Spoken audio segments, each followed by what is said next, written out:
Giants upset the Philadelphia Eagles on Thursday Night Football, 34-17. This, of course, a major upset. One of the worst teams in the league a year ago, a team that came in at 1-4, pull the upset. And so naturally, the first question anybody's going to have out of this is what's wrong with the defending world champions. And this is 2 losses in 5 days. They blew a 17-3 lead at home against the Broncos on Sunday. And even before that, there were some questions about whether or not there were some cracks in the armor.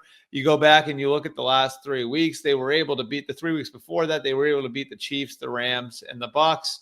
But there were points through that really tough stretch of the schedule where things didn't look quite right.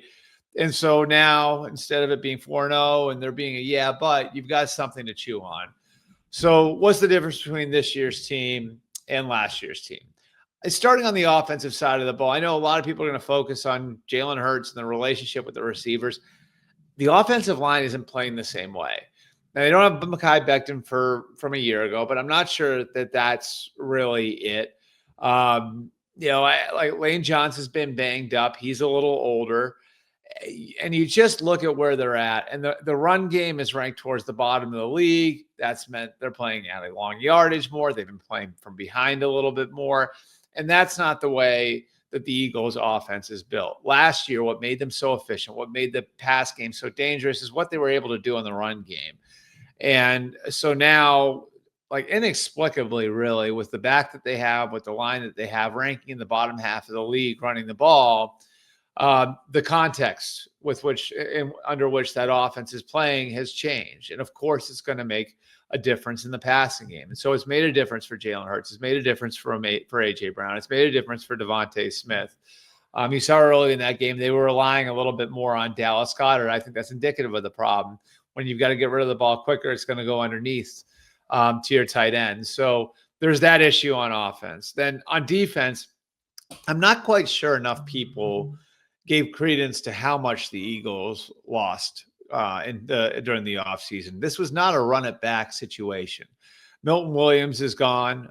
He was a key player for them down the stretch last year. Josh Sweat might have been their best player in the Super Bowl.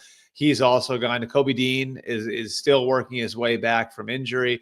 In the secondary, you don't have Darius Slay, and I think you felt that in what you're trying to put opposite Quinion Mitchell now at the corner position. At safety, you don't have Chauncey Gardner-Johnson anymore. You've got young players mixing in his absence. And so on the defensive side of the ball, and a defense that's relatively complex, that's asking you to do a lot under Vic Fangio, now has younger players.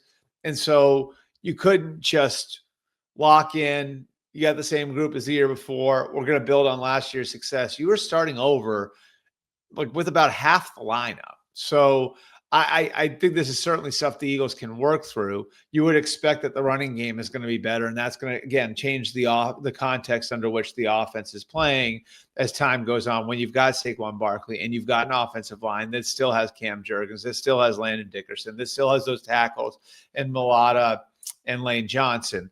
And you would think that the defense will grow with some of the young talent that they've got in there. But right now they are in a little bit of a rut. And the schedule isn't very forgiving. So it'll be interesting to see where they come out of this.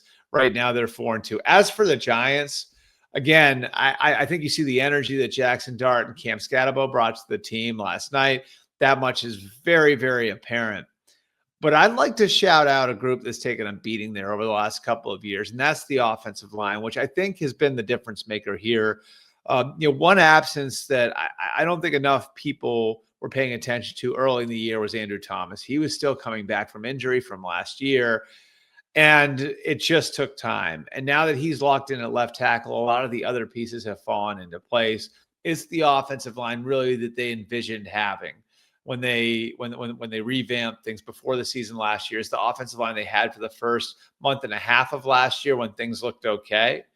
Before Andrew Thomas got hurt. And now that Andrew Thomas is back in there at left tackle, it's Thomas and Illuminor at tackle, it's Schmitz at center, and it's Van Roten and Runyon at the guard positions. That's what they envisioned it being. And so now I think you're starting to see what difference an offensive line can make, of course, in general, but also what sort of damage the offensive line issues did for the team over the last couple of years. And so Dart and Scarbrough certainly bring energy. It's remarkable that they're able to do this without Malik Neighbors in the lineup, with Dart throwing to guys, a rookie in Dart throwing to guys like Little John Humphrey and Jalen Hyatt, who's underperformed but showed up last night.